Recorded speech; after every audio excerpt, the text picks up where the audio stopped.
অপরাধ করেছি, নিশ্চয়ই আমার তো অপরাধ হয়ে গেছে। হ্যাঁ, এই সুদর্শন চক্রের হাত থেকে আমি কি করে আমি নিজেকে রক্ষা করবার জন্যে কি করেছে, ওই রাজা অম্বরীশের থেকে দূরে সরে গিয়ে তিনি ছুটছে তিনি, আর পিছে পিছে সুদর্শন চক্র ছুটছে। দুর্বাসা মুনি যেদিকে যাচ্ছে আমার সুদর্শন চক্র ঠিক ধাবিত হচ্ছে। তো যেতে যেতে যেতে যেতে দুর্বাসা মুনি আমার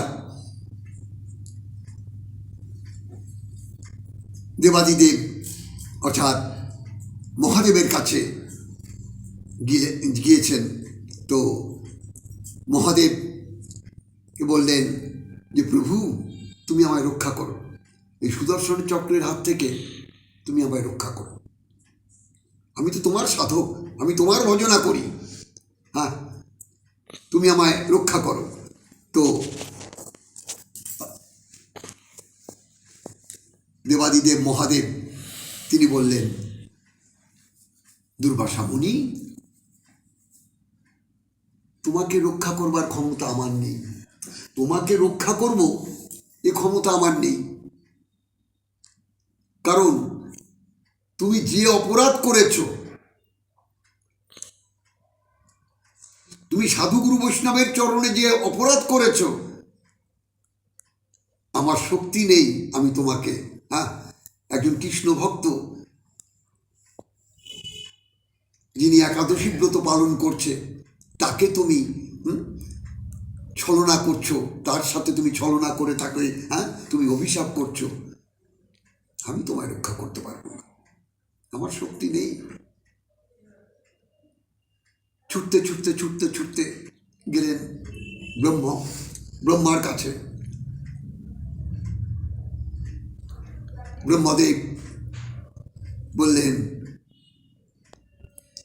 দুর্বাসা মুনি, তুমি যে আশা নিয়ে এসেছো, আমার শক্তি নেই তোমাকে রক্ষা করব, আমার শক্তি নেই তোমাকে রক্ষা করব। একজন কৃষ্ণ ভক্তের চরণে যে অপরাধ করেছো, তাও একাদশী ব্রতর দিন তুমি যে অপরাধ করেছো, আমি আমার শক্তি নেই আমি রক্ষা করব। সঙ্গে সঙ্গে বলছে,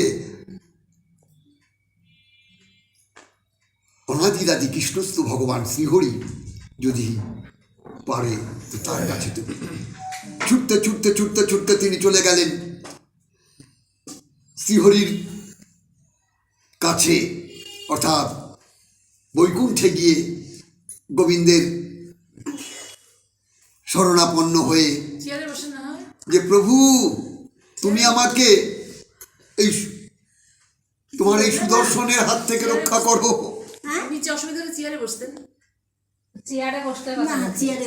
তুমি আমাকে এই সুদর্শনের হাত থেকে, তোমার এই সুদর্শন চক্র ফিরিয়ে নাও, তোমার এই সুদর্শন চক্র ফিরিয়ে নাও। না, শোনো,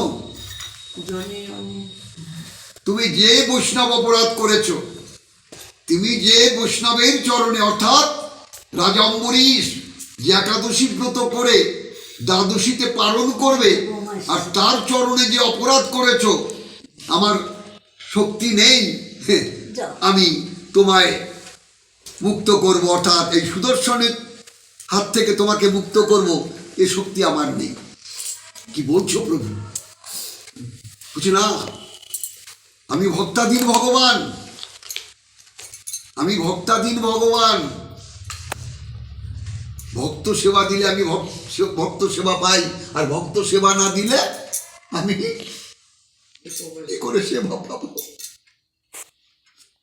তাই ভক্ত আমার মাতা পিতা, ভক্ত আমার গুরু, ভক্তই আমার বাঞ্ছা কল্পতরু।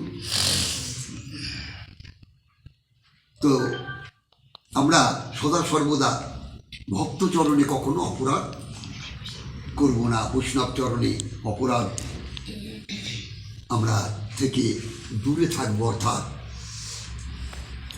কোনো সাধুগুরু বৈষ্ণবের কৃপা পাওয়ার চেষ্টা করব, তাকে ন্যায় অন্যায় বলে আমরা অপরাধ সঞ্চয় করব না, অবশ্যই না। কেননা বৈষ্ণব অপরাধ বড় ভয়ঙ্কর অপরাধ, ভগবান শ্রীকৃষ্ণ হ্যাঁ বলছেন যে না, বৈষ্ণব অপরাধ, কারণ ভক্ত আমার মাতা পিতা। হ্যাঁ, ভক্তের, কারণ আমাকে একটু কম ভালোবেসো, আমাকে কম ভালোবাসলে আমার তো কিচ্ছু আসে যায় না, কিন্তু আমার ভক্ত চরণে অপরাধ করো না, ভক্ত অঙ্গে আঘাত করো না, কারণ ভক্তই আমার সব। তাই তো ভক্ত না থাকলে হ্যাঁ আমাদের ভগবান কাকে নিয়ে চলবেন? না, জীব জন্তু পশু পাখি বৃক্ষ তরুলতা, যারা ভজন সাধন জানে না, যারা ভজন সাধন করতে পারে না, যারা গুরু দীক্ষিত হতে পারে না, হ্যাঁ দীক্ষা শিক্ষা নিয়ে এই ভজন মন্দিরে প্রবেশ করতে পারে না, একমাত্র এই মানব জনম, এত সুন্দর মানব জনম পেয়েছি, ভজনের জনম পেয়েছি। এই ভজনের জনমটাকে আমরা বিফল হতে দেব না। এই প্রতিজ্ঞা আমাদের থাকা চাই যে না, যত দুঃখ কষ্ট বেদনার মধ্যে দিয়ে আমার প্রভুর সেবার যেন হ্যাঁ কোনো ত্রুটি না হয়, কারণ প্রভুর কৃপা আছে বলে আমরা চলছি। হ্যাঁ, এই যে শ্বাস প্রশ্বাস নিঃশ্বাস আমরা নিয়ে হ্যাঁ বেঁচে আছি, কার দয়ায়? প্রভুর কৃপায় তো বেঁচে আছি, নাহলে আমাদের কি মূল্য আছে? আজ আছি, হয়তো কাল চলে যাব। ভাই অত চোখে এরকম করে দেখে না ভাই, আজ আছি কাল চলে যাব। দাদুর মনে হচ্ছে ভিডিও করছে। তো আমরা সদা সর্বদা গোবিন্দের চিন্তা যদি করতে পারি, কৃষ্ণ চিন্তা যদি আমাদের থাকে, তাহলে এই বিষয়ের চিন্তাগুলো আমাদের আস্তে আস্তে দূরে সরে যাবে। হ্যাঁ, তাই না মা? বিষয়ের চিন্তাগুলো আমাদের আস্তে আস্তে আস্তে, একদিনে তো যাবে না, একদিন তো সম্ভব নয়। বলছে কোটি জন্ম থাকলে ভাগ্য, বিষয় ছেড়ে হয় বৈরাগ্য। কোটি কোটি জন্মের পর আর বিষে যখন আমাদের নেশা থাকবে না, তবে বিষয়ের দরকার আছে,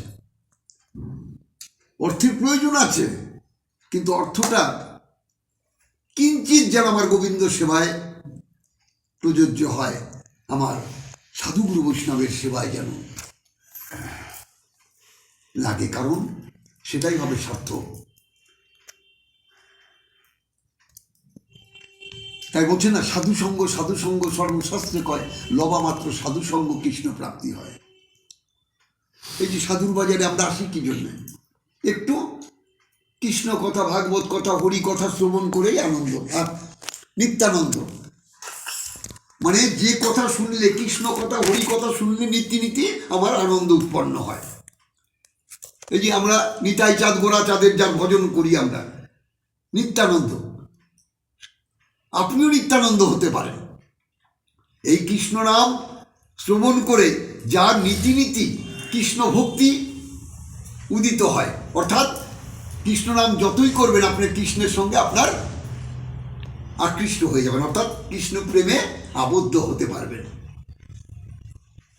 তাই বলছে না, সতত কীর্তন তো মান যতন্তস্য দৃঢ়ব্রতা নমস্তস্যই মান ভক্তা নিত্যযুক্ত উপাসতে। যারা নিত্যযুক্ত হয়ে আমার উপাসনা করেন, আমাকে ভক্তি করেন, আমাকে পত্র পুষ্প ফল জল ভক্তিপূর্বক আমায় প্রদান করেন, তাদের থেকে ভগবান শ্রীকৃষ্ণ বললেন আমি আর দূরে সরে থাকতে পারি না। পারবে মা? যাকে ভালোবাসা যায়, আমার প্রভুকে যদি ভালোবাসতে পারি, রাধা মাধবকে যদি ভালোবাসতে পারি, প্রভুকে আমার থেকে দূরে সরে থাকতে পারবে? সেটা কখনো, কখনো না। তো ভালোবাসাটা হচ্ছে এটা হচ্ছে মনের ব্যাপার। এই মনটাকে যখন আমরা একেবারে কৃষ্ণ প্রেমে সাজাতে পারবো, কৃষ্ণ প্রেমে যখন আমরা পুলকিত করতে পারবো, মানে কৃষ্ণ নাম শুনলেই আনন্দ, হরি কথা ভাগবত কথা শুনলেই আমাদের প্রেম পুলকিত হয়, তখন বুঝতে হবে যে না, এই রসে যখন ডুবে যাবে কেউ, মৌমাছি যখন ওই দেখবেন রসগোল্লার শিরের মধ্যে আস্বাদন করছে, শিরে মিষ্টি আস্বাদন করছে, আস্বাদন করতে করতে করতে করতে এমন ভাব হয়ে গেল যে তার জীবনটাই সেখানে অতিবাহিত। তো এই কৃষ্ণ রস আস্বাদন করতে করতে করতে করতে এমন ভাব হয়ে যাবে, এমন ভাবসাগরে পৌঁছে যাবে মাগো, আর নিজের মধ্যে কিছু থাকবে না, আর হরি ছাড়া